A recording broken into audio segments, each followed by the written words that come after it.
Chers téléspectateurs, chers invités, shalom. Décembre, c'est le dernier mois de l'année, comme nous le savons tous. C'est le mois des bilans et des grandes décisions. C'est pourquoi, dans notre thème de ce jour, nous allons faire le bilan de l'année 2023 et montrer comment entamer l'année 2024. Nous recevons aujourd'hui, dans cette émission, des jeunes dynamiques qui nous en diront plus à ce sujet. C'est maintenant. Shalom, mes frères. Shalom. Alors, comme je le disais, décembre, c'est le dernier mois de l'année. Donc, c'est le mois de faire les bilans et tout ça. Maintenant, dites-moi, comment devrions-nous terminer cette année 2023 là? Comment nous devons la terminer? Ok, merci bien. Je pense que nous devons en fait terminer l'année 2023 dans un esprit de gratitude et de reconnaissance. Vous savez, c'est très important. Durant l'année 2023, Dieu nous a épargné de beaucoup de choses. Vous savez, je nous invite à faire un petit tour à l'hôpital pour réaliser que si nous sommes encore ici, en fait, c'est une grâce. Et nous devons dire merci à Dieu. C'est vraiment de cette façon-là que nous devons terminer l'année 2023. Voilà.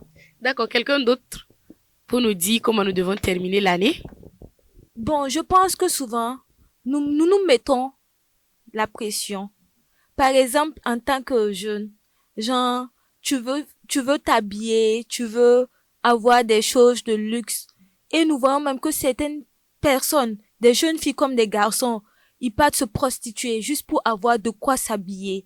Et je trouve ça désolant. Aussi dans nos familles, nous voyons que nos mamans mettent souvent la pression à nos papas. C'est vrai. Juste pour quoi? Pour avoir de quoi s'habiller. Genre, je pense qu'ils sont en train d'imiter le monde. Et je pense que c'est pas nécessaire.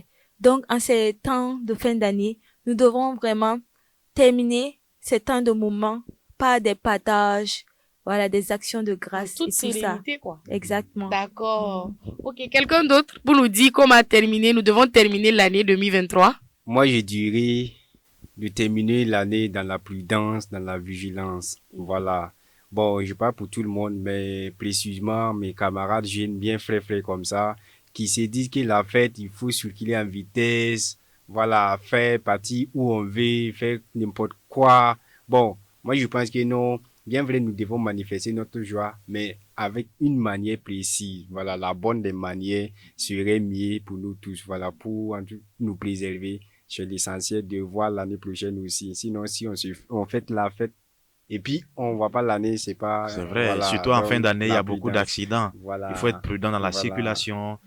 Voilà, quand on veut faire un dépassement, il faut bien regarder avant de faire les dépassements. Voilà. Il faut rouler à vitesse minimale.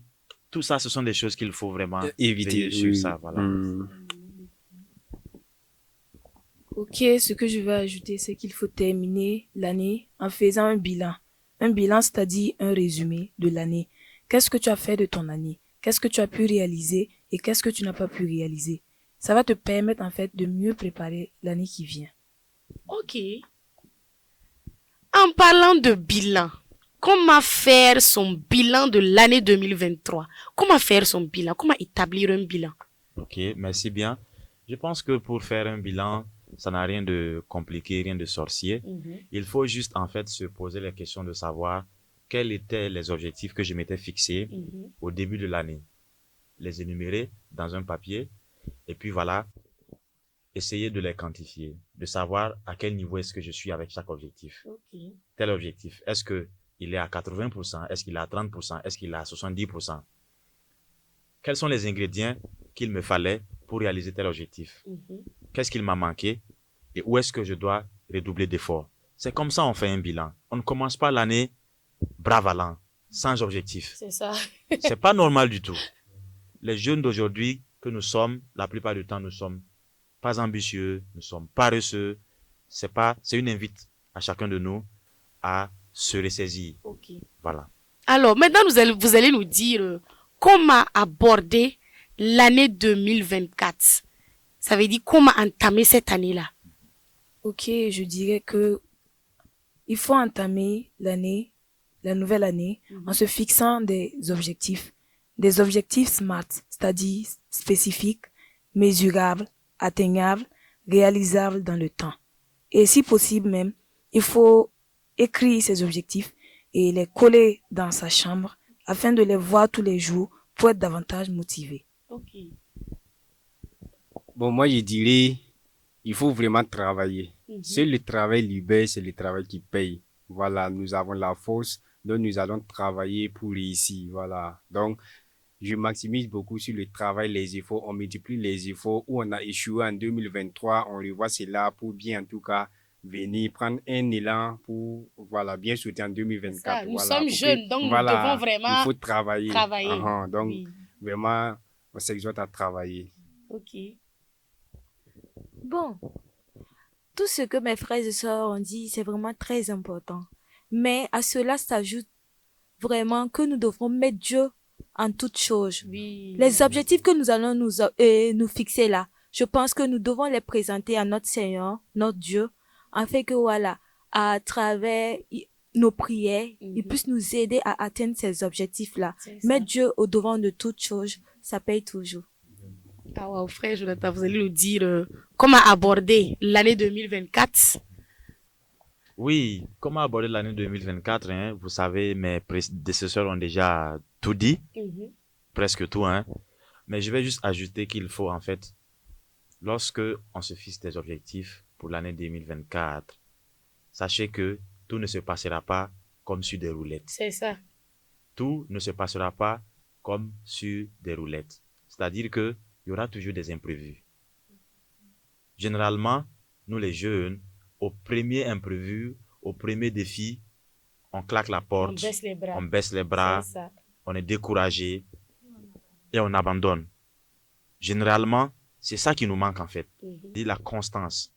C'est ça qui nous manque souvent. Donc, c'est une invite à chacun de nous à se fixer des objectifs et à travailler de façon à les atteindre. Évitons les distractions. Aujourd'hui, il y a beaucoup de choses qui nous sont proposées. Internet, les réseaux sociaux, on passe souvent plus de temps sur les réseaux sociaux qu'ailleurs. Ça ne nous aide pas. Pour être productif, c'est bien, il faut être sur les réseaux sociaux, mais il ne faut pas y passer sa journée. Et aussi, la plupart des jeunes, nous sommes souvent paresseux. C'est quelque chose que nous devons corriger. La paresse n'a jamais apporté quelque chose de bon dans la vie de quelqu'un. Donc, c'est vraiment des choses comme ça que nous pouvons corriger. Et je pense que 2024 sera une année fructueuse, une année avec beaucoup de résultats, avec beaucoup de productivité. Et ce sera en tout cas à la gloire de Dieu. Waouh, waouh, waouh. Merci beaucoup. Encore une fois de plus, vous nous avez édifié encore sur ce thème d'aujourd'hui. Chers internautes, nous sommes à la fin de cette émission. Merci de nous avoir suivis. Si 2023 ne vous a pas permis d'atteindre vos objectifs, alors armez-vous de courage, de bonne volonté et surtout la prière. Mettons Dieu au devant de tous. Alors, bonne et heureuse année 2024. Shalom. Shalom.